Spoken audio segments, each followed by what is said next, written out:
Good evening. You're watching Brass Tacks with me, Zaka Jacob. It is the big summit which is already generating a lot of headlines even before the state guest, the special visitor, has stepped on Indian soil. Russian President Vladimir Putin will be on a two-day state visit to New Delhi starting tomorrow. He will be here to chair the annual India-Russia Summit, the 23rd edition of the India-Russia Summit. In fact, the summit itself began in the year 2000 when Putin first became president of the Russian Federation. He, along with Prime Minister Modi, will chair the annual India-Russia Summit at a time when India is feeling the pain of the Trump-imposed tariffs and sanctions, particularly for importing Russian oil. There is a geopolitical realignment that seems to be underway. Clearly, a realignment of the great powers, as it were. How does India navigate this strategic space, find its own strategic balance, and maintain its strategic autonomy in balancing this great power competition between America, Russia, and China? In this context, Vladimir Putin, speaking at a Russian investment forum last night, said that he wanted to elevate the partnership with India to the same no-limits partnership that Russia has with China. But what does it really translate into? Diplomacy is a lot of words, a lot of semantics, but as far as hard reality is concerned, as far as the reality on the ground is concerned, can India, Russia, and China truly come together in a low-limits partnership as has been espoused by Vladimir Putin? I want to play out what he said last night, and then I'll open this up into the ambit of what are the specific areas of cooperation that we're looking at, which will be expanded when the President of Russia touches down tomorrow evening here in Delhi. Мы нацелены вывести сотрудничество с Китайской Народной Республикой и с Республикой Индия на качественно новый уровень с усилением его технологической составляющей. На это нацелено множество совместных проектов в энергетике, в промышленности, космосе, сельском хозяйстве и так далее. По вопросам экономической повестки у нас выстроен содержательный диалог с председателем Китайской Народной Республики господином Си Цзиньпинем. Также подробно будем обсуждать эти темы в ходе предстоящего визита в Индию с премьер-министром господином Нарендрой Моди, включая увеличение импорта индийских товаров на наш рынок.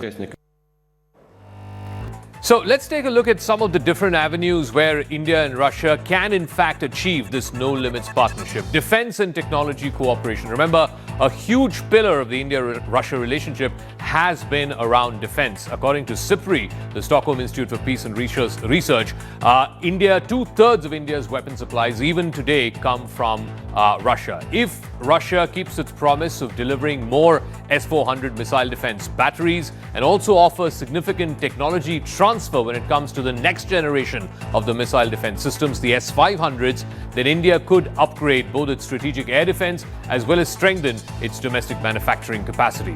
This would align with India's push under its self-reliance or Atmanirbharta in defense policy, while at the same time preserving its strategic depth.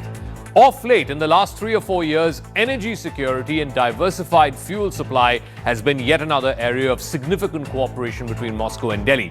Global energy volatility, there are tariffs and sanctions on the two biggest Russian oil companies, Rosneft and Lukoil. All of that is driving towards a certain uncertainty, as you know, when it comes to global supply chains of oil. Russia, of course, offered a buffer to India.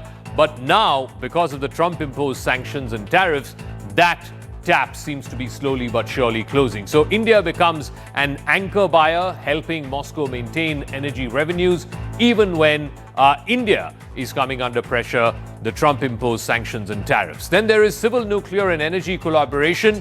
Talks are expected around small and medium-sized nuclear reactors, SMRs as they are known. Russia has actively involved itself in the Kudankulam project. Now there is talk about the SMRs, some projects in Maharashtra, etc. So for India, that may help address its long-term energy demand. And for Russia, it's a way to export its nuclear technology.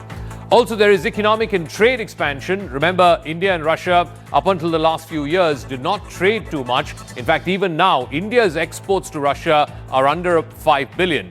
a bulk of the trade happens on oil and gas. In fact, the total volume of trade is about $66 billion. Both the Prime Minister and the President, when the President is here over the next 2 days, will pledge to take India-Russia trade to over $100 billion by 2030. India is looking to expand its exports to Russia, whether it's pharmaceuticals, processed foods, marine goods, consumer products.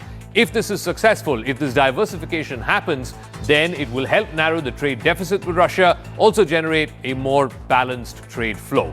And then there is financial and payment cooperation given the difficulties imposed by Western sanctions and the pressures of the global banking system, establishing a stable rupee-ruble settlement mechanism that could allow both trade and investments to flow with lesser exposure to Western banking channels. Now, the world is watching India's evolving engagement with Russia. It has triggered a strategic recalculation in this great power competition that's going on between America, Russia, and China. Which are the capitals that will be closely following what is going to pan out in New Delhi over the next 2 days? In Washington, they will be closely watching how the Putin trip to India goes by, particularly on new defense deals, new energy agreements, if there are any, between India and Russia. That's something that Washington will be paying close attention to. Any long-term oil and gas deal or even nuclear deal or a fresh defense package with the sale and transfer of technology is something that America will be keenly watching.